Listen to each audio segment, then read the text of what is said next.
नमस्कार, गुंजन रेसिपी मराठीमध्ये तुमचे खूप खूप स्वागत आहे।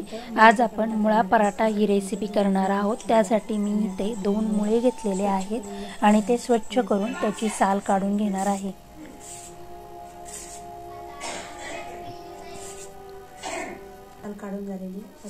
आपली मुळ्याची साल काढून झाली की आपण बारीक खिसणी घेऊन त्याने आपण एकदम बारीक असा खिस मुळ्याचा करणार आहोत, जेणेकरून पराठा करताना आपला पराठा फुटू नये किंवा कढईच्या पराठ्यामधून मुळा बाहेर येऊ नये। एकदम बारीक असा खिस करून घ्यायचा। मी सर्व मुळा अशाच पद्धतीने खिसून घेतलेला आहे। आता आपण त्याच्यामध्ये पाव चमचा मीठ टाकून हे मीठ आपण मुळ्यामध्ये व्यवस्थित असं मिक्स करून घेऊया आणि 5 मिनिटांसाठी आपण हे बाजूला ठेवूया। 5 मिनिटांनंतर एक प्लेट घेऊन त्याच्यावर आपण सुती रुमाल किंवा सुती कपडा टाकून घेऊया आणि हा तयार केलेला मुळ्याचा खिस आपण कपड्यावर टाकून मुळ्यामध्ये असलेल्या पाण्याचा अंश आपण तो सगळा काढून घेणार आहोत, किंवा आपण कपड्यात टाकून व्यवस्थित असं कपड्याला पीळ मारून आपण त्या मुळ्यामधलं सर्व पाणी काढून टाकणार आहोत। सगळं पाणी मी मुळ्यातलं काढलेलं आहे आणि हे पाणी आपण हे पाणी फेकून देणार नाही। पुढे मी त्या पाण्याचं काय करणार ते दाखवते, पण आता आपण मुळा एका प्लेटमध्ये काढून घेऊया। तुम्ही बघू शकता एकदम सुटसुटीत आणि एकदम सुक्का असा आपल्या मुळ्याचा खिस झालेला आहे। आता आपण हा बाजूला ठेवूया आणि आपण पराठ्यासाठी सुरुवातीला पीठ मळून घेऊया। मी एका भांड्यात 2 वाट्या गव्हाचं पीठ घेतलेलं आहे। त्याच्यामध्ये मी आता चवीनुसार मीठ, 1 चमचा कस्तुरी मेथी हातावर क्रश करून टाकणार आहे, अर्धा चमचा ओवा तो देखील हातावर क्रश करून टाकणार आहे आणि रोजच्या वापरातल्या चमच्याने 1 चमचा तेल टाकून आपण हे सर्व पिठामध्ये एकजीव करून घेऊया।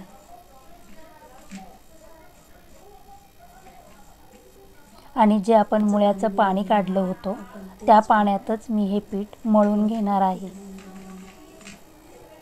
जेणेकरून मुळ्यामध्ये असलेले काही जीवनसत्वे, पोषक तत्वे ती आपल्याला ह्या पाण्यातून फेकून न देता आपण हे पिठामध्ये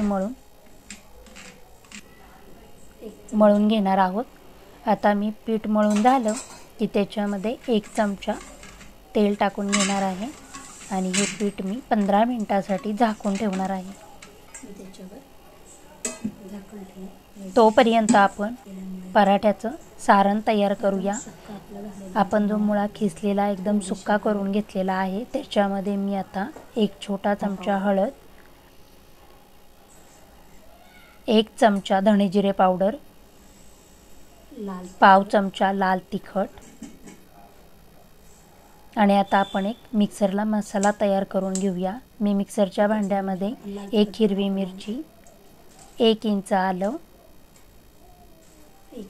1 चमचा अख्खे धने,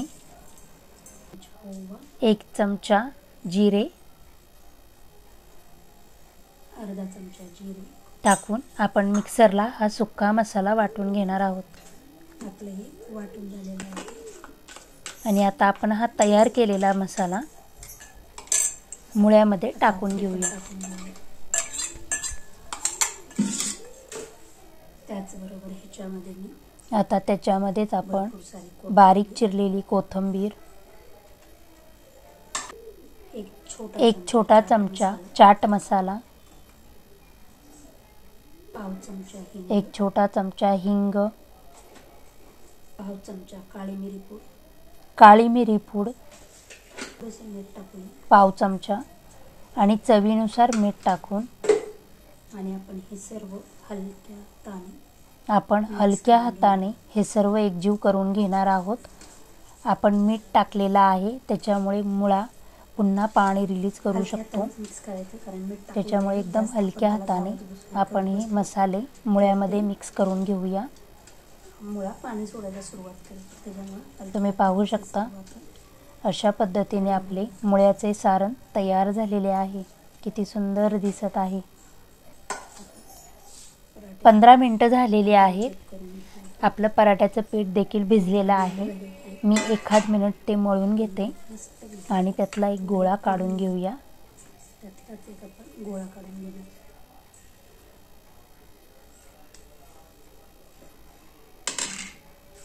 आता तो मी सुक्या पिठामध्ये बुडवून किंवा सुक्कं पीठ लावून आपण त्याची कणकेची वाटी तयार करून घेणार आहोत. आपल्या कणकेची वाटी तयार झाली की आपण चमच्याने तयार केलेले मुळ्याचे सारण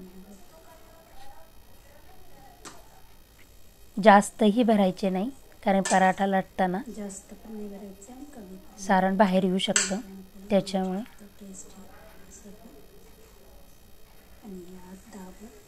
आणि व्यवस्थित असं सारण आत दाबत आपण कणकेच्या कडा बंद करून घेणार आहोत. आणि हे मी हातावर थोडं प्रेस करून आपण पुन्हा पीठ हाताला लावून घेऊया आणि भरलेलं सारण पराठ्याच्या शेवटपर्यंत कडापर्यंत जाण्यासाठी आपण थोडं हातावर एकसारखं करून घेणार आहोत. आणि त्यानंतर आपण पोळपाटावर हा पराठा एकदम हलक्या हाताने आपण लाटून घेणार आहोत. मी हलक्या हाताने हा पराठा लाटून घेणार. पराठा एकदम पातळही लाटायचा नाही, थोडा मध्यम असा पराठा लाटून घ्यायचा. मध्ये आधी पीठ लावून पलटी मारून एकसारखा आपण हा पराठा लाटून घेऊया.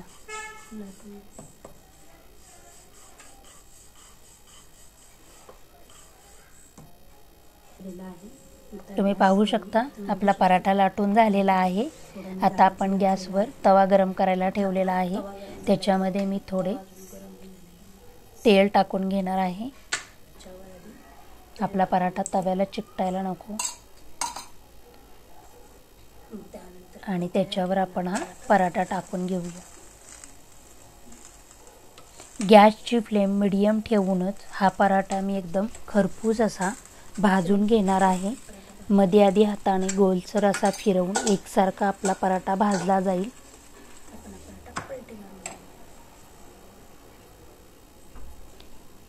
मीडियम फ्लेमवरच हा पराठा भाजायचा, जास्त हाय फ्लेमवर हा पराठा भाजायचा नाही, कारण जेवढा पराठा खरपूस भाजला जातो तेवढा तो चविष्ट होतो आणि एकदम क्रिस्पी होतो.